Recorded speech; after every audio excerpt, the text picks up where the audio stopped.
Wow! Ayan ang ubod na niyog. So, dito talaga sa ang sarap, grabe gusto ko talaga ma-explore pa yung mga ingredients at alam ko sa karamihan natin ay hindi pa talaga nata-try itong ating isa sa main ingredient dito sa ating recipe ngayong araw na ito.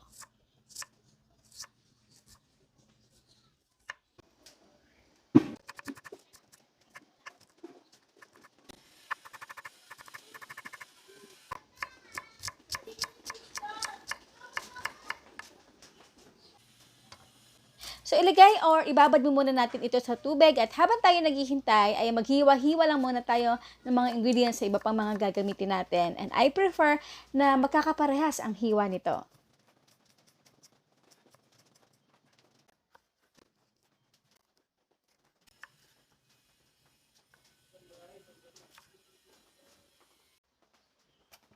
At ang ating next step, syempre ay lulutuin lang muna natin ito.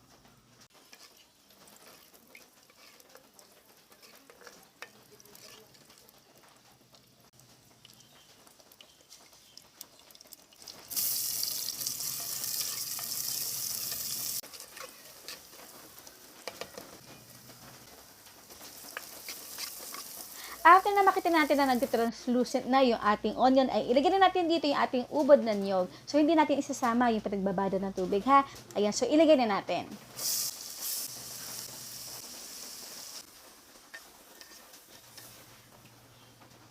So, luto lang natin ito hanggang sa mag-absorb ng konti yung liquid na nagre-release dito sa ating ubod.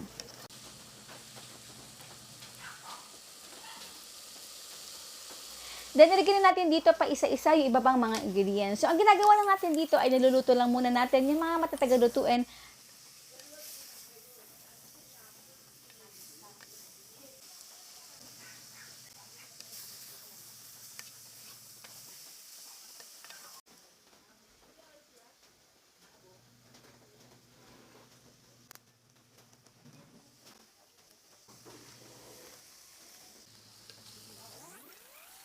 Sa ating pampalasa naman ay paminta at asin, okay na. Pero kung meron kayo mga paprika, garlic powder, onion powder, all-purpose seasoning ay mas masarap yun, syempre.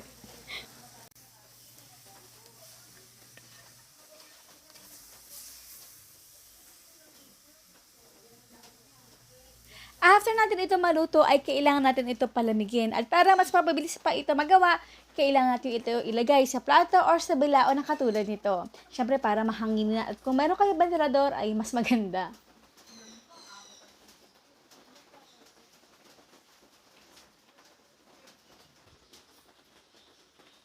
Yan. So, ang ating next na gagawin, ayan. So, kailangan natin balatan o paisa-isa natin itong itanggalin yung ating lumpia wrapper. Itong gamit ko ay medium size lang, natatag 10 piso kada isang, ano tawag dyan, tali. Ayan, kada isang tali.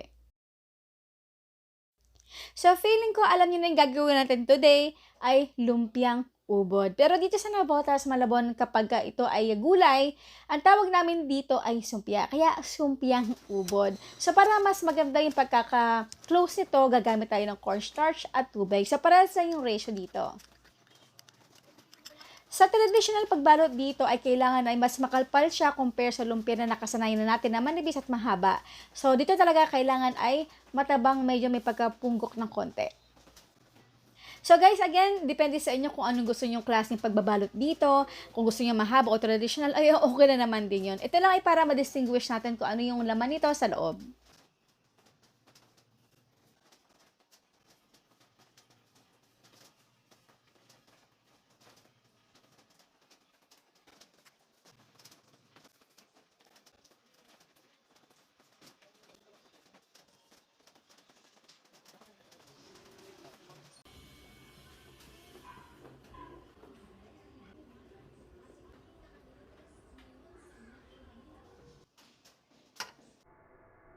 Siyempre sa pagpirito naman ito, alam ko yakang-yakan nyo na to. So, siyempre, kailangan na mainit yung ating mantika over medium heat.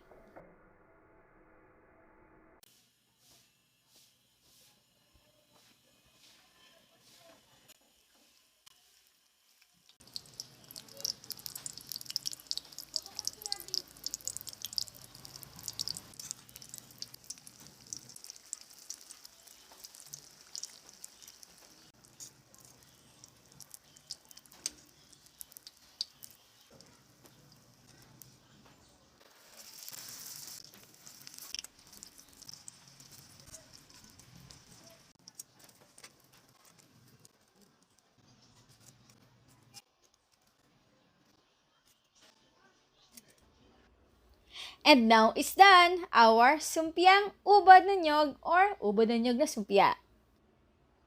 So, bago tayo magtikimang portion, ilang piraso ang nakita niyong nagawa natin dito na sumpia? Ang inyong sagot sa comment box section. Dito nga pala ay meron tayong sauce na kung gusto niyo mapanood kung paano paggawa nito, ay makikita niyo lang sa Ang Sarap Grabe page na i-type niyo lang sauce recipe Ang Sarap Grabe. Okay, tara na guys, na napatumpig-tumpig pa. Kain po tayo. So, dito ang tawag namin dito ay kapag gulay talaga, ang tawag namin dito ay sumpia. Yes, letter S instead of letter L. Para ma-distinguish kung ano yung palaman nito.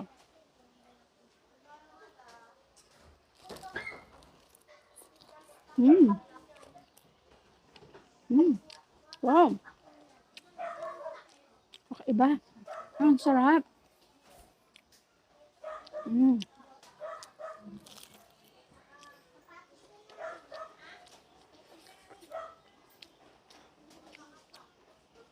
Okay. Try nyo ito sa bahay, sa mga anak niya for sure. Masasarapan nito. Napakamasustansya. Patok na pampamilya. Ayun po guys, maraming po salamat sa lahat ng ating outro. Keep safe, be healthy, and be happy. Bye!